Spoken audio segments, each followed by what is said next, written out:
Just a couple. And I was reading the program for the chamber quartet. It's really intense. Yeah, it's pretty adventurous. And the music, like it's a lot of music, and it's a lot of hard music. Yeah. For the choir, yeah. Yeah. So there are a few sort of easier nuggets, and I have a solo in one of the easier bits, and then a solo in one of the harder bits. Okay. They both, so this one's sort of, gospel piece or whatever, and so then me and this new guy, Jay or Jonathan, are singing a solo there, taking turns on this verse, and then we sing it together over here. And then Christy Custer's piece, White Hurricane. I love her music. It's cool, yeah. I really love this piece. So. Did she compose it for this concert? No, for Jerry on their Australia tour. Because I think I heard it before. Yeah. It's really cool. It's really awesome. So I don't know if you remember their concert, but Tom Shalufo sang the solo last time they did this. So it says, poco vid, more popish. So it'll be interesting to try to figure out how to do that healthily, because I kind of just put on my singer-songwriter brain and then sing it for the audition, which was fine, but maybe there's a more sustainable way to do it. So. Does it not feel sustainable the way you're doing that? No, I mean, it sometimes it does, mid-range is fine, and then as soon as I get, above the staff and stuff, or at the top, I notice that maybe I should be leaner, or, it's kind of falling back or whatever. Yeah, so let's talk just for a second about, so the difference between the way you're affecting your resonance for a slightly more pop quality. I would call that do we ever talk about the fully resonant, semi-resonant, and non-resonant sort of continuum I don't think we of have singing? Fully resonant styles of singing, there are two, belt and opera, were developed over centuries as a way for singers to project over orchestras and be heard in bigger venues, and as a result of no amplification. And when amplification enters the picture, we can start to use our speaking voice. Right. Okay. And so they call the non-amplified singing fully resonant, because you have to maximize the acoustical qualities of your resonator to project well. And so when you do that, you have your most open throat, your most efficient vibrations, and most efficient ring in the sound, and so and then when you move to using your speech-like throat, I call that semi-resonant, because the resonator is smaller. So therefore you have to balance your resources so that you don't overwork. But it's still based on the same principles. You're still resonating. You're still creating a one line of expressive sound to have what we call phrasing. So your job is to not fall off of that. You just have to maintain it within a smaller range of, let's say, balance of pressures, and then acoustically, what happens with the way you shape the bell of the instrument. So your main, that's my phone. So in fully resonant, you have this more vertical instrument that stays full all the time, and the bell does its thing in a certain way, but mostly to help you catch the sound and then shape like that. In semi-resonant, it's about here, and the bell has to do slightly different things from the fully resonant to support the balances. Right. And then there's non-resonant, which is pop, where you can go, and stuff like anyway, so. and you can you eat the microphone, and you don't have to make an expressive line if you don't want to. You can break off there. So fully resonant and semi-resonant are closely related. They Mhm. just have different sound ideal and different resonance needs to balance out the sound. So when you said leaner, to me that sounds like an approach from fully resonant. So what you actually need to do, I think, is to allow more spread, but not here. Yeah. You maintain the same kind of eye of the storm balance in your throat, but you can have that kind of mouth hole. Otherwise it will get blocked inside. Right. I guess it's a matter of also like how to do this without like losing the like. Right, and that's a glottal function issue. And not blocking the sound with the base of the tongue. So as long as you are capable of sustaining a clean sound that's not based on the tongue or the jaw, you can maintain a clean sound as you spread in the front. So you go,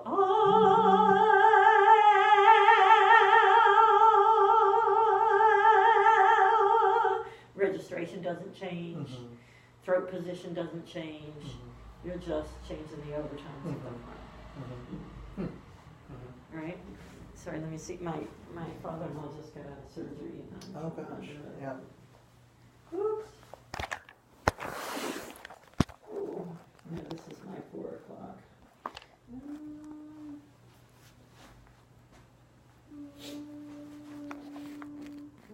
Until 4.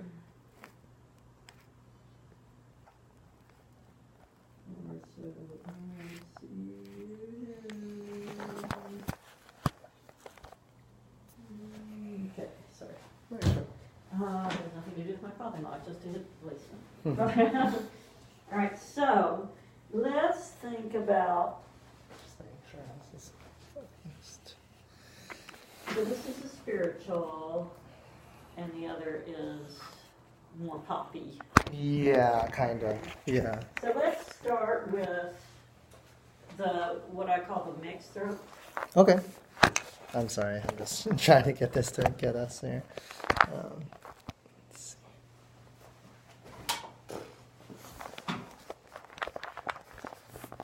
Do you want a book or something to say? Maybe a book, or maybe I'll use this box.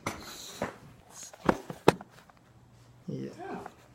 that'll probably do. Okay. Good. Okay. So, yeah, why don't you just take for a second, just rolling your shoulders. Yeah, rolling back. I would just started taking Tai Chi. Oh gosh, it's amazing. Have you ever done Tai Chi? It would be really good for conductors, I think. Just that slow control over the shifting balance and energy. And good. Now, I also want you to do, so we're going to focus on the quality of the breath and not the quantity of the breath for a second. So with your shoulders in that suspended resting in suspended position, I want you to just kind of just a gentle pant.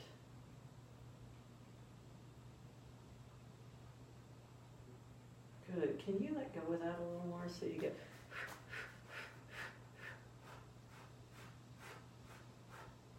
Now you got to allow the inhalation too.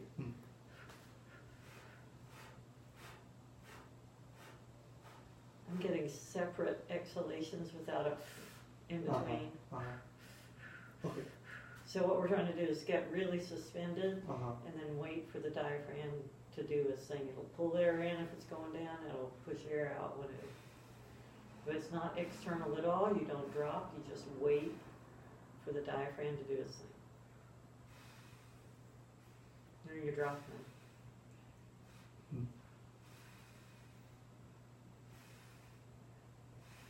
Good, now I'm going to ask you to slurp in because you're really controlling the inhalation to a degree that's not going to help you. So you go, we're going to go.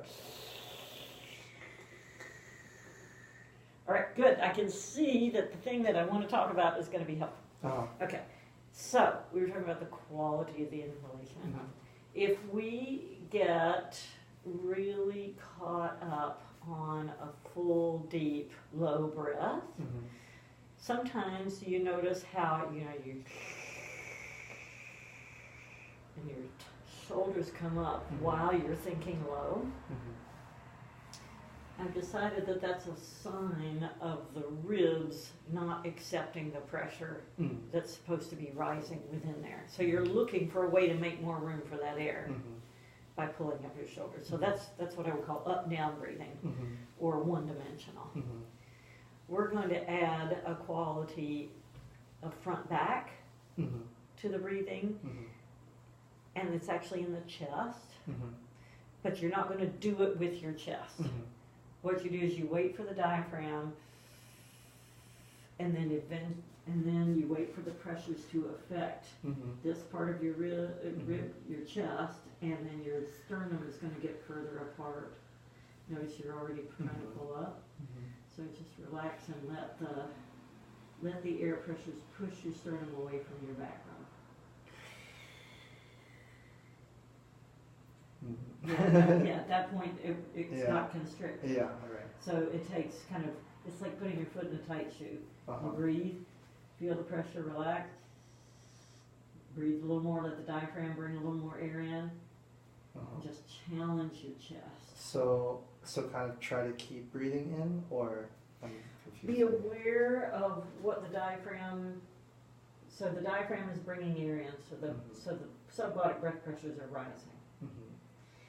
And then we're going to get your whole internal thoracic cavity, i.e. your rib cage, sensing that, and then allowing that pressure to assert itself from the inside out by relaxing, and then the diaphragm brings in a little more air, and then your chest will go out, and you go out. And just see how much you can inflate the balloon of your thorax, only using the diaphragm.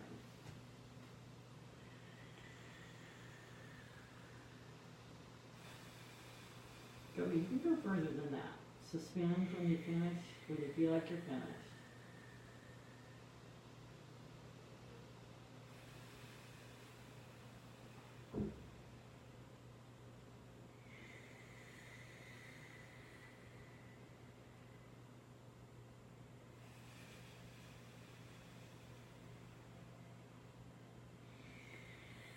Remember, it's not the collapse of your chest that's causing that air pressure to go down. The air is going out from the bottom, but eventually the amount of air in there goes down to where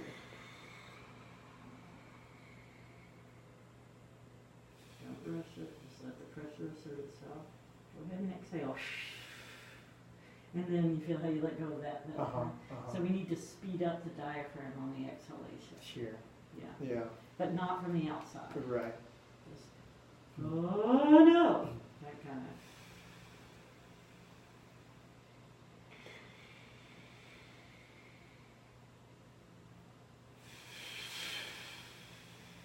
Hey, good. So you really sped up the diaphragm. You notice that was really loose air though? It's going to back up here. So it's not loose air. Think of it as like blowing out a candle right now.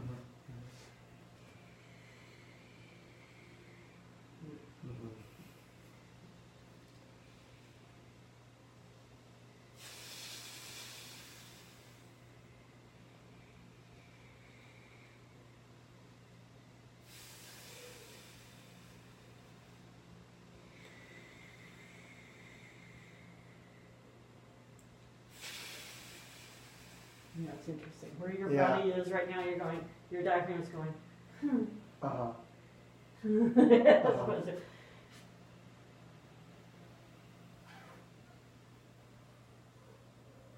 So you're catching that communicative pressure. Oh, okay. So I shouldn't let all of the air out, or? Right. Okay. In that, but it's not that you're holding back. You're right.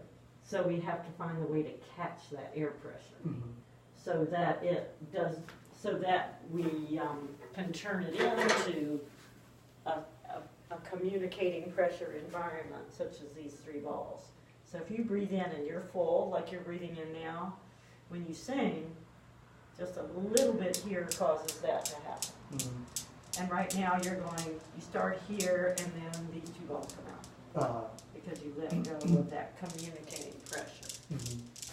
Study. Okay. Mm-hmm. So what we're looking for is an awareness of where the diaphragm is and a suspension of that, so you allow it to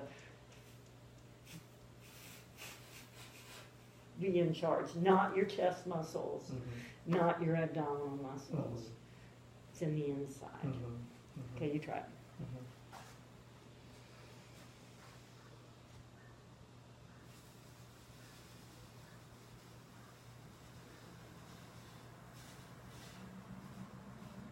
Yeah, that's weird.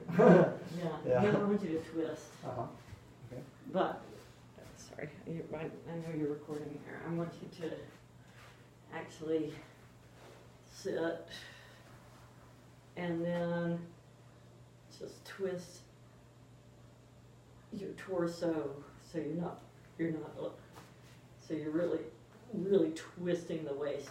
You can sit there if you like.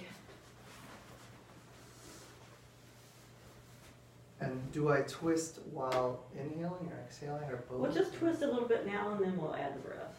So you're going to use your neck like that. Oh, okay. Good. Now breathe in right there.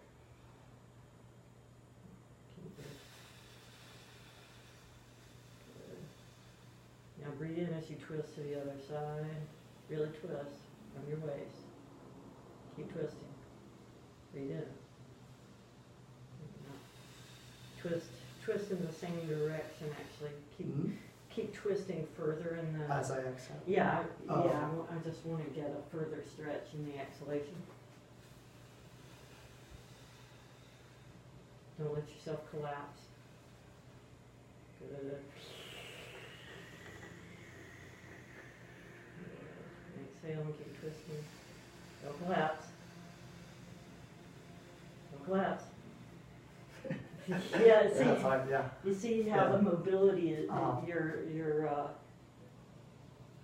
this is really showing you how little mobility you've got in your intercostal muscles right now, which is just limiting your diaphragm's range of motion. Keep doing that. So stretching out is, as you know, process. Don't collapse. That doesn't mean don't stop, just don't collapse.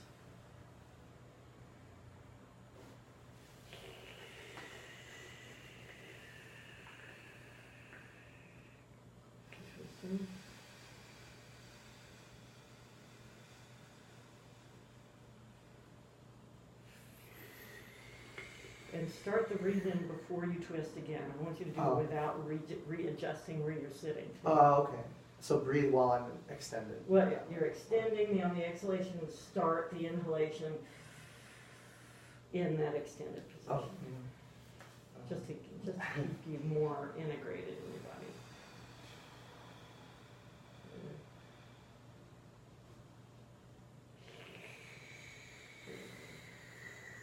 Twist all the way back, shoulders back, don't collapse.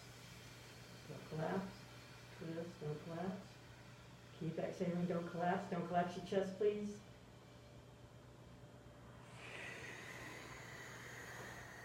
And don't readjust your body. Oh, yeah. Yeah.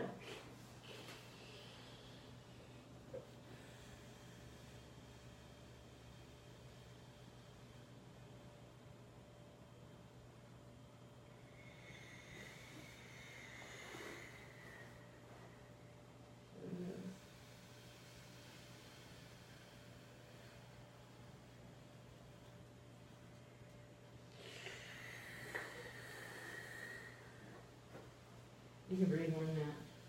Don't collapse. Exactly. Now stay in that position while you inhale.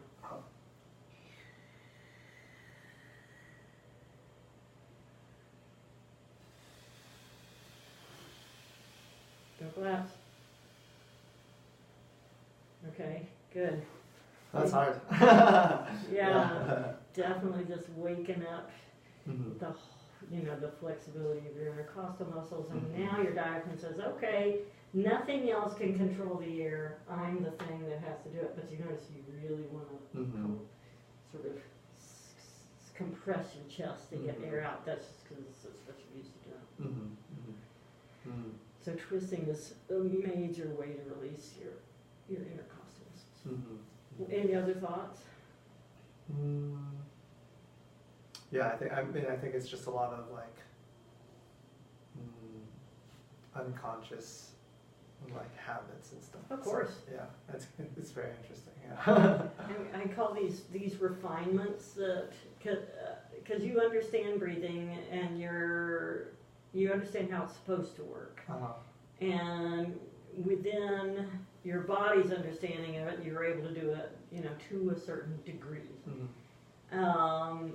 This moves you along. I call this black belt breathing. Yeah, right. Because it's a continuum of refinement of awareness. So this will get you to the next level of truly being this poised balance of pressures with no external if your diaphragm is truly in control, then the sound is 100% alive and 100% not heavy. Right. It really, so that's but what really we're isolating it is like. But isolating is very really hard. Yeah, very hard. Especially when your body knows what it wants to do for the way you conduct, right?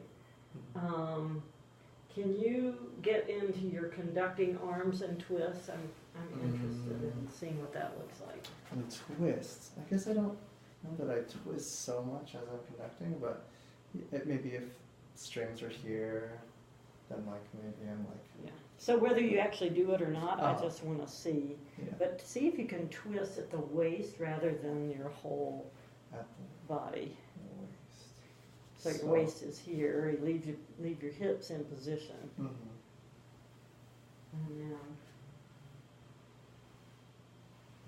And then up.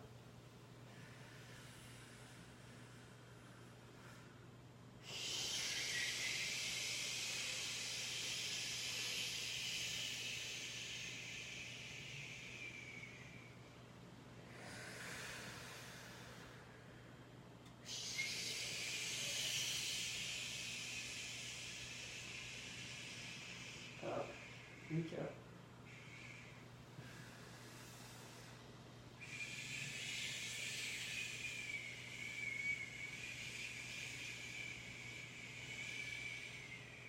Good. See how much more air much longer your air lasts. Right, but I still feel it like other muscles trying to do work. I think. Yeah, of course. Yeah. Because it's a new concept. Right. That's so interesting. And the other thing is, this is definitely an issue for people who are rather thin.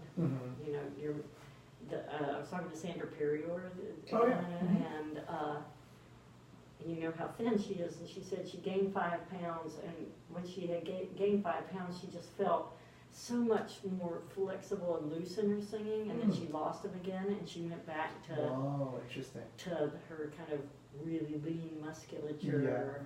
And so I really think the stretching for people who are very thin, especially, and for people who are of slighter stature. You don't want to overwhelm your instrument. Right. By muscling it to try to be bigger or something. Yeah, exactly. And if you're using, I found out that for women especially, and for people of slighter stature, the more you control from external sources, the worse off we are. Yeah. Right. So, but that's kind of totally looking at the other side of the tapestry. Yeah. From the way we talk about breathing, and what we're doing is actuating your internal flexibility. By releasing the external. By releasing the external.